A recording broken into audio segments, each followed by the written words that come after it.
बिस्मिल्लाहिर्रहमानिर्रहीम अस्सलातु वस्सलामु अला रसूलिहिल करीम अल्हम्दुलिल्लाह व शुक्रुलिल्लाह।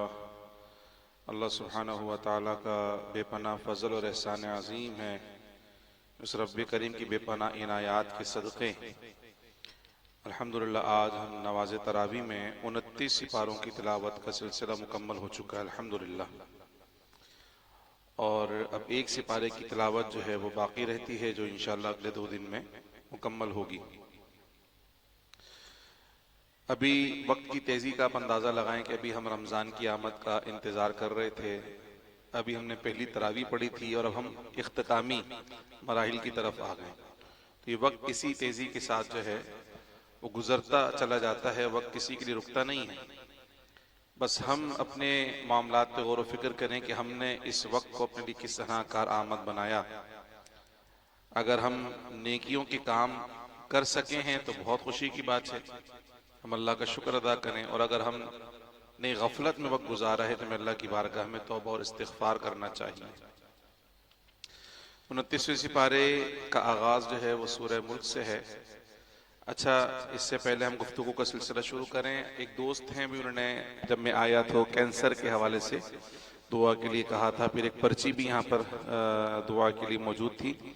तो वो जो कैंसर के हवाले से जिन्होंने दुआ करवाई है, पर्चियाँ दी, अगर वो यहाँ मौजूद हों तो बयान के इख्तिताम तक रुकें।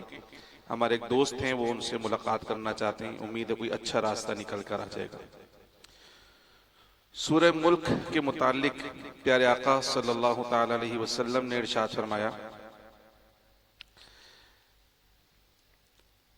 कि जो सूरह मुल्क की तिलावत करता है तो ये सूरह मुल्क अपने तिलावत करने वाले की शफाअत करती है। एक और रिवायत में है कि कुछ असहाबे रसूल सल्लल्लाहु अलैहि वसल्लम ने एक जगह खैमा नस्ब किया, तो वहां एक कब्र थी। उन्हें ख्याल नहीं था, चूंकि इतनी पहले कब्र इस तरह नहीं बनी होती थी, तो किसी ने दफन कर दिया होगा, तो पता नहीं चला कि यहाँ पे कोई कब्र है। तो खैमा जब नस्ब किया वहां पर, तो पता चला कि वो जो साहिब कब्र है वो सूरह मुल्क पढ़ते रहे, यहां तक कि इसे पूरी सूरत जो है वो मुकम्मल कर ली। तो खेमे में सहाबी थे, उन्होंने प्यारे आका सल्लल्लाहु अलैहि वसल्लम की खिदमत में हाजिर होकर अर्ज की कि या रसूल अल्लाह, मैंने एक जगह खेमा लगाया था, वहां करीब में कब्र थी। मुझे ख्याल नहीं था कि यहाँ पर कब्र है, लेकिन जब मैंने वहां खेमा लगाया तो मैंने बाकायदा कब्र में से सूरह मुल्क की तिलावत की आवाज सुनी है कि वो जो कब्र जिसकी थी वो साहिब कब्र अपनी कब्र में सूरह मुल्क की तिलावत कर रहा था। प्यारे आका सल्लल्लाहु अलैहि वसल्लम ने फरमाया कि सूरत मानिअह और मुंजिया है, यानी ये सूरत अजाब कब्र से निजात दिलाने वाली है। तो जो सूरह मुल्क शरीफ की तिलावत करता है तो अल्लाह ताला इसकी बरकत से अजाब कब्र से निजात भी अता फरमाता है। अच्छा, ये सूरह मुल्क पढ़ने की फजीलत है और कोशिश करनी चाहिए कि खुद पढ़ें। अलबत्ता कुछ मसाजिद में ये तरीका भी है कि एक साहब तिलावत करते हैं और बाकी सब समात करते हैं, तो बिलाशुबा कुरान पाक को सुनना भी बाइस सवाब है। लेकिन कुछ मसाजिद में बड़ी शिद्दत और सख्ती के साथ जो है वो ये अमल किया जाता है कि जी मुअद्दिन साहब पाबंद हैं या इमाम साहब पाबंद हैं कि लाजमी सूरह मुल्क की उन्होंने तिलावत करनी है। अगर वो नहीं करेंगे तो कमेटी वाले नाराज हो जाएंगे। तो ये तरीका दुरुस्त नहीं है। ये कोई रसूलुल्लाह ने इस तरह पाबंदी का नहीं कहा कि आप इमाम को पाबंद करें या मुअज्जिन को पाबंद करें और बाकी सारे लोग बेफिक्र हो जाएं कि उन्होंने पढ़ना ही नहीं है, बस इमाम पर लाजिम है कि इमाम पढ़कर सुनाए या मुअद्दिन पढ़कर सुनाए। तो ऐसा नहीं है, बल्कि कोशिश करनी चाहिए कि हर शख्स सूरह मुल्क की तिलावत खुद अपने लिए करे ताकि उसे भी कुरान पढ़ने का सवाब मिले। कुरान सुनने का सवाब अपनी जगह है, लेकिन कुरान पढ़ने का सवाब कहीं ज्यादा है, इसकी खुद तिलावत करने की कोशिश करनी चाहिए। इस सूरत मुबारका में अल्लाह सुब्हानहु व तआला ने आफाकी दलाइल को बयान फरमाया और इन आफाकी दलाइल के जरिए अल्लाह सुब्हानहु व तआला ने अपनी कुदरत और अपनी जो बादशाहत है उसको वाज़ेह फरमाया है कि ना सिर्फ अल्लाह सुब्हानहु व तआला ने ये जमीन और आसमान को खल्क फरमाया है, बल्कि खल्क करने के बाद ये पूरा निजाम भी अल्लाह सुब्हानहु व तआला के हुक्म के ताबे, यानी इस पूरे निजाम को अल्लाह ही चला रहा है। और तसलसल के साथ इस कायनात का निजाम एक ही नेहज पर चलना, ये इस बात की सबसे बड़ी दलील है कि इस कायनात को बनाने वाला एक है और कायनात को चलाने वाला भी एक ही है। अगर न किसी भी मामले में आप दो अफराद को जिम्मेदारी देकर देख लें, कभी वो काम सीधा नहीं होगा। एक बोलेगा ये काम ऐसे करना है, दूसरा बोलेगा ये काम ऐसे करना है, इख्तिलाफ नजर आएगा। लेकिन इतनी बड़ी कायनात के निजाम में कोई इख्तिलाफ हमें नजर नहीं आ रहा। पूरा निजाम कई हजार सालों से एक ही तरतीब के साथ चल रहा है। मतलब जिसने ये निजाम तश्कील दिया है और जो इसकी निगरानी कर रहा है और जिसके हुक्म के तहत ये चल रहा है, वो जात भी एक ही है। इस सूरत मुबारक के आखिर में अल्लाह सुब्हानहू व तआला ने इन गौर फिक्र करने के बाद एक बात और कही कि जो हम तुम्हें नेमतें अता फरमा रहे हैं, तुम्हें ये नेमतें चूंकि मुफ्त मयसर आती है ना, इसलिए नेमतों की कदर नहीं है। जब ये नेमत रुकती है ना तो बंदे को एहसास होता है। जैसे मिसाल के तौर पे एक जमाना था कि नलका खोलो तो पानी आ जाता था, मोटर का तस्वुर ही नहीं था। नलका खोलो पानी, नलका खोलो पानी, इतना पानी होता था कि लोगों को पानी की कदर ही नहीं थी। नलका खोला बह जा रहा है, पानी बह जा रहा है। फिर मोटरों का जमाना, तो मोटर में भी ऐसे था, जना मोटर चल रही है तो मोटर से कपड़े धुल रहे हैं, तो मोटर से फर्श धुल रहा है, तो मोटर से गाड़ी धुल रही है, सबकी तो मोटर से धुल रही है। पानी बह जा रहा है, जाया हुए जा रहा है, कोई फर्क ही नहीं पड़ता। अब जब पानी बंद हुआ तो पता चला हो ये तो पानी तो बड़ी नेमत है भाई, ये तो एक एक बाल्टी बड़ी कीमती है। खैर जिनके पास पैसे न बोरिंग करवाना शुरू कर दी। पहले 80 फीट पे पानी आ गया, फिर 100 फीट हो गया, फिर पानी बंद हुआ, फिर और बोरिंग करवा दी, फिर कम हुआ, फिर और करवा दी। जब बंद होता है तो एहसास होता है तो बहुत बड़ी नेमत है, और जब फरावानी के साथ आ रहा होता है तो नेमत का एहसास। तो अल्लाह पाक ने इसी पानी की तरफ खास तौर पर इरशाद फरमाया, कुल अरअयतुम इन अस्बह माउकुम गौरन फमन यअतीकुम बिमाइन मईन। ए हबीब आप फरमा दीजिए कि भला देखो अगर सुबह को तुम्हारा पानी जमीन में धंस जाए तो वो कौन है जो तुम्हें पानी लाकर देगा निगाह के सामने बहता हुआ, यानी ऐसा पानी जो फरावानी के साथ चल रहा हो। तो इस आयत को मजीद आज के जमाने में समझ सकते हैं कि जब बोरिंग बैठ जाती है और पानी का बिल्कुल सारा आसरा खत्म हो जाता है तो उस वक्त बंदे को पता चलता है कि कितनी बड़ी नेमत थी। अब ये जमीन में पानी बैठता जा रहा है, ये जो ग्राउंड लेवल है पानी का ये कम होता जा रहा है, और हम जमीन से ये जो नेमतें मिल रही हैं उसका बेदरेग इस्तेमाल कर रहे हैं। यानी इस पर कोई कंट्रोल करने वाला नहीं है कि आप कितना पानी निकाल सकते हो या कितनी गहराई तक आप जा सकते हो। जिसका दिल चाहे भाई उसने मशीन लगवाई और धड़ा जमीन खोद के रख दी उसने। कोई 200 फीट पे चला गया, 250 फीट पे चला, कोई रोकने वाला नहीं है। फिर पानी कितना निकाल सकते हो इसको भी मीटर लगाने वाला कोई नहीं, भी कितना पानी निकाल रहा। तो ये जो हम जमीन के साथ जुल्म कर रहे हैं, दर हकीकत हम कायनात का निजाम खराब करने की कोशिश कर रहे हैं। अल्लाह पाक ने वाज़ेह तौर पे फरमाया व अकीमुल वज़्न बिल क़िस्त। हमने ये पूरा निजाम एक बैलेंस के साथ बनाया है, यानी इस कायनात में कोई एक चीज भी ऐसी नहीं है जो फालतू है, बल्कि वो इस कायनात के निजाम को बैलेंस करने के लिए है। इवन जिन चीजों को हम हकीर समझते हैं ना, उनका वजूद भी कायनात के निजाम को बैलेंस करने के लिए है। ये मक्खियां, ये मच्छर, ये हशरातुल अर्ज, ये कीड़े मकोड़े, शायद हमारे नजदीक इनकी कोई वैल्यू ना हो, लेकिन अल्लाह की मखलूक है और अल्लाह ने कुछ ना कुछ सोच के पैदा किया। नहीं, अल्लाह की हिकमत है इसके पीछे कुछ ना कुछ इसकी खलकत के अंदर। तो ये दरख्त जो बनाए गए हैं क्यों बनाए गए, ये जो पहाड़ बनाए गए क्यों बनाए गए, ये जमीन मुख्तलिफ कैफियत में क्यों है, ये सारी की सारी मैदान क्यों नहीं है, या सारी की सारी रेतीली क्यों नहीं है, या सारी की सारी ज़राई क्यों नहीं है। कौन है जो इसमें गौर फिक्र करे कि अल्लाह पाक ने ये जो जमीन की मुख्तलिफ साख्त बनाई है, ये भी अल्लाह ताला की कुदरत की बहुत बड़ी निशानी है कि कुछ जमीन रहने के काबिल है, कुछ जमीन सफर करने के काबिल है, और कुछ जमीन खेती बाड़ी करने के काबिल है, और कुछ जमीन पानी को जखीरा करने के काबिल है। ये जो संगलाख जमीन होती है ये दर हकीकत डैम बनाने और पानी को जखीरा करने के लिए सबसे बेहतरीन जमीन होती है, क्योंकि इसके अंदर पानी जज्ब नहीं होता, पीती नहीं है जमीन पानी। तो ये अल्लाह सुब्हानहू व तआला की कुदरत की बड़ी बड़ी निशानियां हैं जिन पर हम तवज्जो नहीं देते। तो फरमा अगर ये पानी जमीन में धंस जाए तो बताओ अल्लाह के अलावा कौन है जो पानी लेकर आए। और हम अल्लाह की तरफ रुजू करने के बजाय हमारा सारा ध्यान पैसों की तरफ होता है। वो कोई मसला ही नहीं है, पैसे हैं ना 200 फीट करवा लूंगा, कोई मसला नहीं, पैसे हैं ना 300 फीट बोर करवा लूंगा, कोई मसला नहीं, पैसे हैं 400 करवा लूंगा, बस खुदवाता रहूंगा जमीन, लेकिन अल्लाह की पनाह नहीं मांगूंगा कि अल्लाह की नेमतें अगर रुक गई तो फिर मैं क्या करूंगा। इसलिए हमें अल्लाह ताला की पनाह मांगनी चाहिए।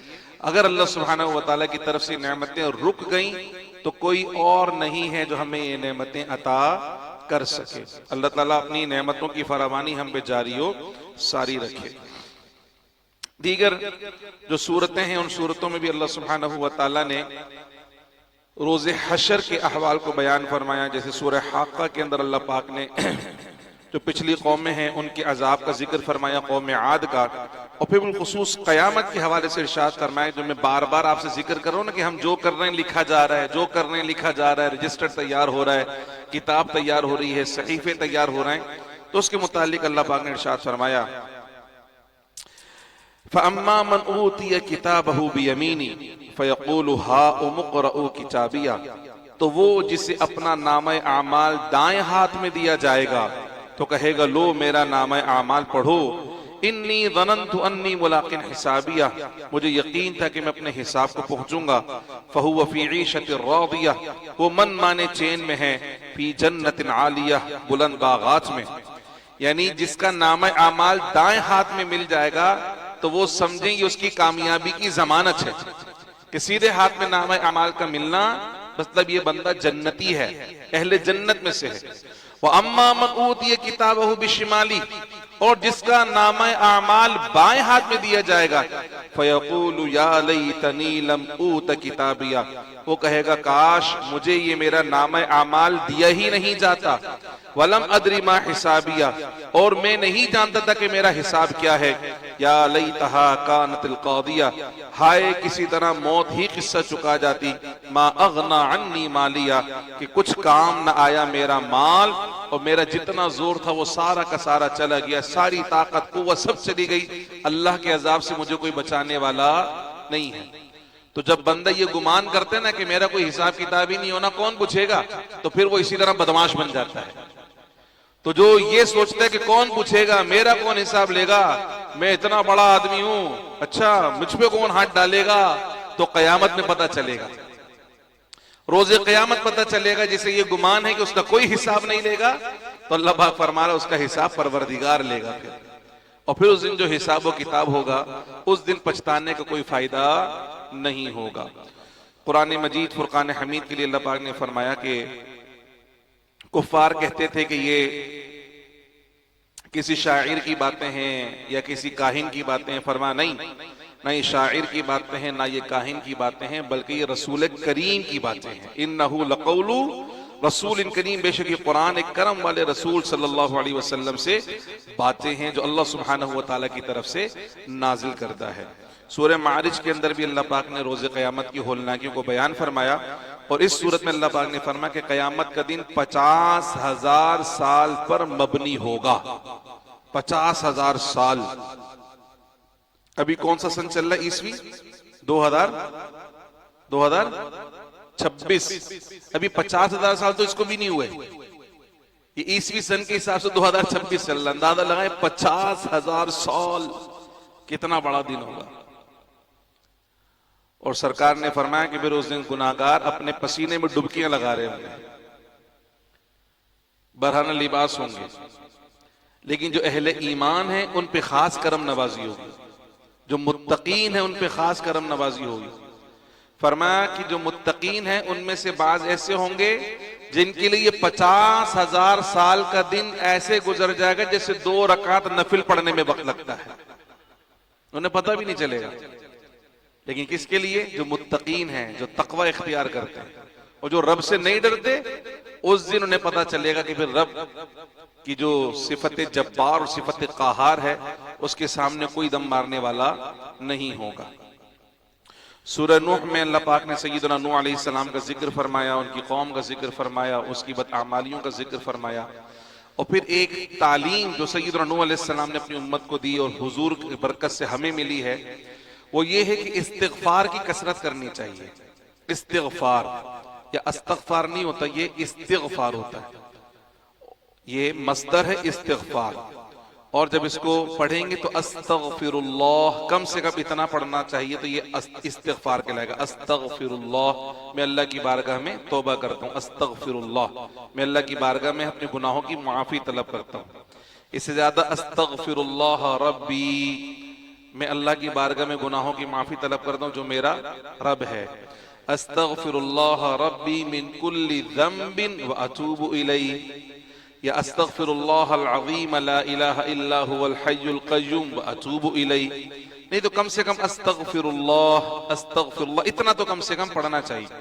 लेकिन हकीकी इस्तिगफार यह है कि बंदा अपने अमल के जरिए भी बताए कि मैं तौबा कर रहा हूं, यानी आइंदा में गुनाहों की तरफ नहीं जाऊंगा, गुनाह वाले काम नहीं करूंगा, जब तो हकीकी तौबा है। तो फरमाया कि जो तौबा करते हैं अल्लाह ताला की बारगाह में, तो अल्लाह पाक उस तौबा को कबूल फरमाने वाला है अपने करम से। और फिर तौबा कबूल करने के बाद क्या फरमाता है, फरमा युरसिलिस समाअ अलैकुम मिदरारा, वो आसमान पर तुम पर मूसलाधार बारिश नाजिल फरमाता है। व युमदिदकुम बिअमवाल व बनीन, और माल और बेटों से तुम्हारी मदद करेगा। व यजअल लकुम जन्नात, और तुम्हारे लिए बाग बना देगा। व यजअल लकुम अनहार, और तुम्हारे लिए नहरें बना देगा। यानी दुनिया की तमाम तर आसाइशें अगर चाहते हो तो क्या करो, इस्तिगफार करो, कसरत से इस्तिगफार करो, इंशाअल्लाह दुनिया और आखिरत की बेबहा नेमतें तुम्हारा मुकद्दर होंगी। फिर अल्लाह पाक ने इनका जिक्र फरमाया कि चूंकि सबसे ज्यादा जो तबलीग की हज़रत नूह अलैहिस्सलाम ने की, 950 साल तबलीग की है, मगर चंद लोग सिर्फ मुसलमान हुए। तो आपने दुआ की कि अल्लाह रूए जमीन पर किसी काफिर को जिंदा ना छोड़। तो एक शदीद तूफान आया और उस तूफान में सिर्फ अहले ईमान जिंदा बचे, कोई काफिर जिंदा नहीं बचा। फिर सूरह जिन है, सूरह जिन में उन जिन्नात का जिक्र है जिन्होंने कुरान सुना और वो प्यारे आका सल्लल्लाहु अलैहि वसल्लम की बारगाह में हाजिर हुए और कलमा पढ़कर मुसलमान हुए। तो हमारे प्यारे आका सल्लल्लाहु अलैहि वसल्लम की उम्मत में सिर्फ इंसान शामिल नहीं है, बल्कि जिन्नात भी रसूलुल्लाह की उम्मती हैं, जिन्नात भी रसूलुल्लाह के उम्मती हैं। तो उनका जिक्र कुरान मजीद फुरकान हमीद की सूरह जिन में हुआ। सूरह मुज़म्मिल में हमारे प्यारे आका सल्लल्लाहु तआला अलैहि वसल्लम को इस शान से अल्लाह ने याद फरमाया कि ए चादर ओढ़ने वाले, या अय्युहल मुज़म्मिल कुमिल लैला इल्ला कलीला, आप जो रात में क़याम फरमाते हैं तो कुछ देर क़याम किया करें। निस्फहु, आधी रात, अविन कुस, या उससे कुछ कम, औ ज़िद अलैहि, या उससे थोड़ा ज्यादा। सरकार पूरी पूरी रात क़याम फरमाते थे, उसमें मुकम्मल मुसलसल तिलावत फरमाते थे, तो हुजूर के पाँव पे वरम आ जाता था। तो अल्लाह पाक ने अपने प्यारे हबीब पे शफ़क़त फरमाते हुए कहा कि आप इतना तवील क़याम ना किया करें, अपने आप को इतनी मुशक्क़त में ना डालें, थोड़ा क़याम कर लें और थोड़ा अल्लाह सुब्हानहू व तआला का जिक्र करें। ये भी अल्लाह ताला की बारगाह में मकबूल है। सूरह मुदस्सिर में भी अल्लाह सुब्हानहू व तआला ने हुजूर जाने दो आलम सल्लल्लाहु अलैहि वसल्लम को अलल ऐलान तबलीग का हुक्म सादिर फरमाया। और इस सूरत मुबारक में अल्लाह पाक ने जहन्नम के हवाल का भी जिक्र फरमाया है। फिर सूरह क़यामा है, सूरह क़यामा के अंदर भी अल्लाह सुब्हानहू व तआला ने क़यामत की होलनाकियों को बयान फरमाया और फरमाया कि इंसान और तमाम जो मुकल्लफ मखलूक़ात हैं उनको हम घेर कर मैदान महशर में जमा कर देंगे और फिर उनसे पूछा जाएगा ऐनल मफर, अब बताओ कहां भाग कर जाओगे। दुनिया में तो तुम समझते थे कि कोई अजाब आएगा तो मैं ये हवाई जहाज में बैठ के निकल जाऊंगा, पानी के जहाज में बैठ के निकल जाऊंगा, मैं किसी भी तरह से अपने आप को बचा लूंगा।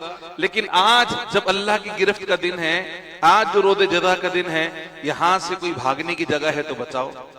आज भागने की जगह नहीं है। आज दो गिरोह होंगे, एक वो हैं जिन पर कयामत की होलनाकी और हैबत तारी है जिसकी वजह से उनके चेहरे काले पड़े हुए हैं, और दूसरे वो हैं जिन्हें यकीन था कि कयामत का दिन कायम होगा और अल्लाह से हमारी मुलाकात होगी। तो अल्लाह से मुलाकात की शौक में उनके चेहरे तरोताजा हो रहे होंगे, वो खुश होंगे कि बस अनकरीब परवरदिगार की जियारत होगी, अल्लाह से मुलाकात होगी, अल्लाह की बारगाह में हाजिरी होगी। जो गुज़श्ता दिनों में कहता ना कि अल्लाह से मिलने का शौक अगर पैदा हो जाए तो जिंदगी का रंग ही बदल जाता है। तो जिन्हें अल्लाह से मिलने का शौक होगा उनके चेहरे खुशी से टमटमा रहे होंगे, खिले हुए होंगे, उनके चेहरों पे रौनक होगी। फिर सूरत उद्दहर है, और सूरत उद्दहर में अल्लाह पाक ने फरमाया कि इंसान पर एक वक्त ऐसा भी गुजरा था कि कुछ शय ही नहीं थी, किसी को पता ही नहीं था कि ये भी होगा। यानी हम में से हर शख्स जब हम पैदा ही नहीं हुए थे तो किसी के वहमो गुमान में भी नहीं होगा कि ऐसा भी कोई होगा, मगर हम हुए अल्लाह के हुक्म से। हम दुनिया में पैदा हुए और फिर हम बचपन गुजरा, लड़कपन गुजरा, जवानी गुजरी, बुढ़ापा गुजर रहा है, और हमारे बाद कौन कौन आएगा? हमारे वहमो गुमान में नहीं। तो कहा इंसान पे एक वक्त ऐसा गुजरा है कि वो लम यकुन शैयम मस्कूरा, काबिल जिक्र शे नहीं था, लेकिन फिर हमने उसे खल्क किया एक नुतफे से, और फिर हमने उसे आंखें दी और कान दिए और देखने सुनने वाला हमने उसे बना दिया, और फिर हमने उसे दोनों रास्ते अता फरमा दिए हैं, हिदायत का रास्ता भी और गुमराही का रास्ता भी दिखा दिया। अब देखना है कि बंदा शाकिर बनता है कि काफिर बनता है, शुक्र करने वाला बनता है या कुफ्र करने वाला बनता है। रास्ते हमने सारे इंसान को अता कर दिए हैं, आंखें भी दी हैं, कान भी दिए हैं, और सोचने समझने की सलाहियत भी अता की है। जिस तरह जिंदगी में इंसान देखता है कि भाई आगे जाके गढ़ा है या रोड टूटा हुआ है तो उस रास्ते की तरफ जाता है, अगर फिर भी जाएगा तो लोग बोलेंगे अंधा है क्या भाई, तुझे नजर नहीं आ रहा, रोड टूटा हुआ है कैसे जा रहा है आगे, पुल ही नहीं है, पुल टूटा हुआ है कैसे जा सकते हो आगे तुम। तो जिसको आंखें मिली हैं वो कभी ऐसे रास्ते पर नहीं जाता जिस पर जाकर जान का खतरा और अंदेशा हो। तो फिर बंदा ऐसे रास्ते पर क्यों चले जिस पर चलकर ईमान का खतरा और अंदेशा हो। इस बारे में अंधे बहरे हुए हो, जान की फिक्र तो है मगर ईमान की कोई फिक्र नहीं है। हालांकि ईमान एक ऐसी चीज है जो जान से भी ज्यादा कीमती है, इसकी ज्यादा फिक्र होनी चाहिए। तो फरमा हमने इंसान को रास्ते बता भी दिए हैं, हिदायत के रास्ते भी बताए हैं, नबी भी भेजे हैं, किताबें भी नाजिल फरमाई हैं, और फिर सोचने समझने की सलाहियत भी अता फरमाई कि किस रास्ते पर जाता है। फिर अहले ईमान को और अहले जन्नत को जो आखिरत में नेमतें मिलेंगी जन्नत में, जैसा लिबास होगा, खाना पीना, सारी चीजें जो है उनका जिक्र हुआ। और जो कुफार हैं उनके साथ जो जुल्म सितम, उनकी जुर्मों की वजह से, उनकी आमाल की वजह से जो उनको सजा दी जाएगी उसका जिक्र हुआ। और कुरान मजीद फुरकान हमीद के लिए अल्लाह पाक ने फरमाया कि इन्ना हाज़िही तज़किरा, बेशक ये नसीहत है। फमन शाअ अत्तखज़ इला रब्बिही सबीला, तो जो चाहे अपने रब की तरफ राह ले। वमा तशाऊन इल्ला अन यशा अल्लाह, तुम क्या चाहो मगर ये कि अल्लाह चाहता है। इन्नल्लाह कान अलीमन हकीमा, बेशक अल्लाह सुब्हानहु व तआला जानने वाला भी है और हिकमत वाला भी है। युदखिलु मन यशाउ फी रहमती, जिसको चाहता है वो अपनी रहमत के करम के साए में दाखिल फरमा लेता है। वज़्ज़ालिमीन अअद्द लहुम अज़ाबन अलीमा, और जो जालिम है उनके लिए दर्दनाक अज़ाब तैयार किया हुआ है। सूरह मुरसलात जो 29वें सिपारे की आखिरी सूरत है, इसमें अल्लाह पाक ने इब्तिदा में मुख्तलिफ किस्म की हवाओं का जिक्र फरमाया है। ये जो हवा चलती है, कभी नरम हवा चलती है, कभी सख्त हवा चलती है, कभी आंधी वाली हवा चलती है, कभी मिट्टी वाली हवा चलती है, कभी दरख्तों को हिला देने वाली हवा चलती है। हमारे नजदीक तो फकत ये हवा है सिर्फ, लेकिन अल्लाह पाक ने कुरान में इन तमाम हवाओं का जिक्र इरशाद फरमाया है कि ये हवा बेमाना नहीं चलती है, बल्कि इस हवा के चलने की बड़ी हिकमतें हैं, और इस हवा को अल्लाह ने जिस अंदाज में चलाया उसके पीछे बड़ी हिकमतें हैं। काश कोई इस हवा के चलने पर भी गौर व फिक्र करे तो अल्लाह सुब्हानहु व तआला की कुदरत की बेशुमार दलाइल उसको इस हवा के अंदर भी नजर आएंगे। इसमें अल्लाह सुब्हानहु व तआला ने इंसान की तख्लीक का जिक्र करने के साथ साथ आखिरत की तरफ उसका जो सफर है उसको बयान फरमाया, और फरमाया कि वैलुन यौमइज़िल लिलमुकज़्ज़िबीन, उस दिन यानी क़यामत के दिन, आखिरत के दिन जो झुटलाने वाले हैं उनके लिए बड़ी खराबी है। वैलुन का एक माना खराबी भी है, और वैलुन जहन्नम की एक वादी भी है जो सबसे निचली दर्जे की है। तो जो रोजे क़यामत के मुनकिर हैं उनके लिए फरमाया कि उनको क्या होगा, उन्हें उस दिन वैलुन का सामना करना पड़ेगा, बर्बादी भी होगी और जहन्नम की वादी भी उनका ठिकाना होगी। और जो मुत्तकीन है उनके लिए फरमाया इन्नल मुत्तकीन फी ज़िलालिन व उयून, बेशक जो तकवा इख्तियार करने वाले हैं वो सायों में होंगे और चश्मों में होंगे। व फवाकिह मिम्मा यकरुमून मिम्मा यश्तहून, और जिस तरह का फल खाने का दिल चाहेगा उन्हें वो फल मैसर आ जाएगा। अल्लाह पाक फरमाएगा कुलू वशरबू, खाओ और पियो, हनीअन, जी भर के खाओ जितना तुम्हारा दिल चाहे, बिमा कुंतुम तामलून, ये तुम्हारे आमाल का सिला है।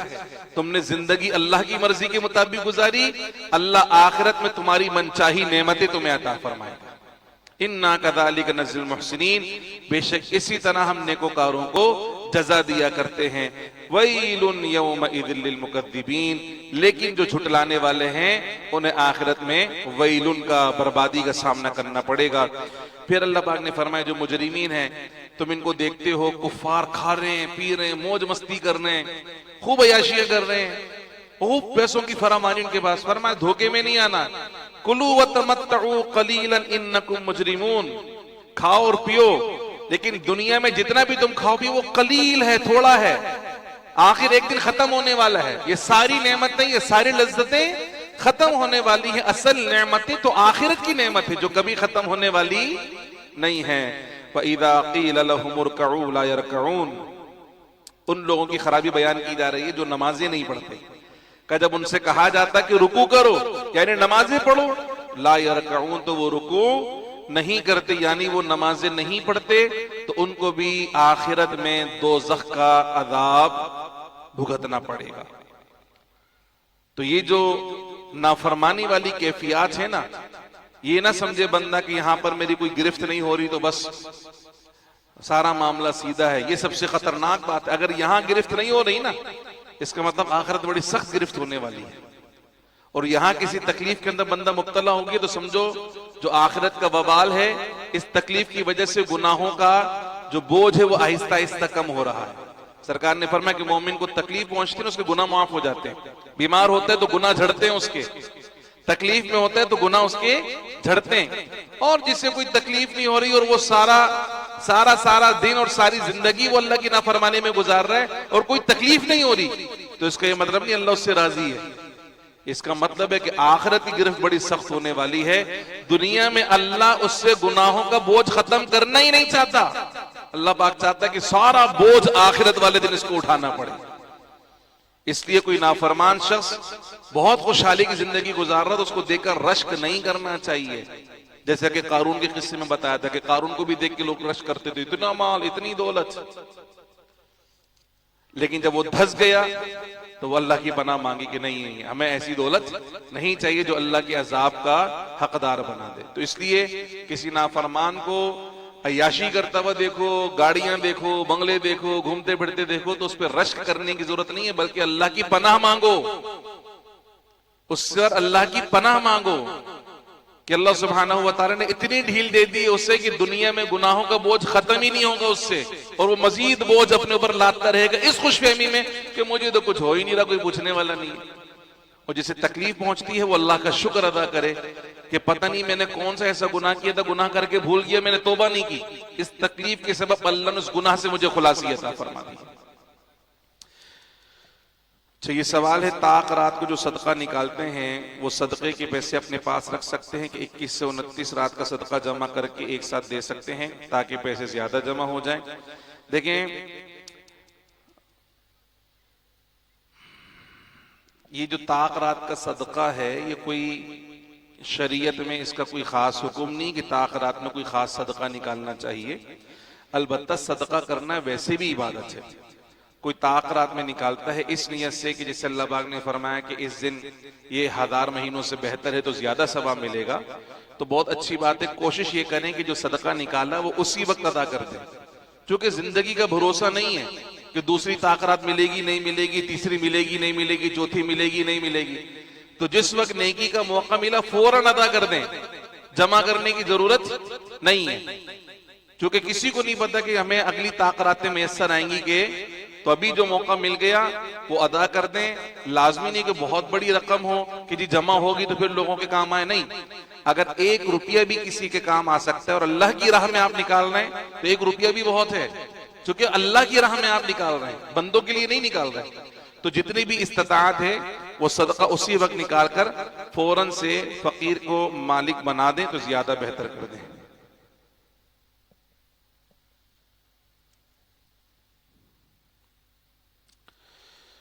अच्छा भाई, एहतिकाफ वालों को मैं सबके सामने तो नहीं समझाऊंगा, एहतिकाफ वालों को एहतिकाफ के अंदर आकर समझा दूंगा, ठीक है? इसलिए तसल्ली रखें, ये माइक पर करने की बातें नहीं होती। आप लोग भी ख्याल किया करो यार, आपके भाई हैं एहतिकाफ वाले, पूरी दुनिया सुनेगी, बोलो वाह वाह वाह, एहतिकाफ वालों की क्लास ले ली मुफ्ती साहब ने। तो एहतिकाफ वालों की क्लास पर्दे में होगी, एहतिकाफ वाले पर्दे में होते हैं ना, तो क्लास भी पर्दे में होगी इंशाअल्लाह। हस्बी रब्बी जल्लल्लाह मा फी क़ल्बी गैरुल्लाह नूर मुहम्मद सल्लल्लाह ला इलाहा इल्लल्लाह ला इलाहा इल्लल्लाह।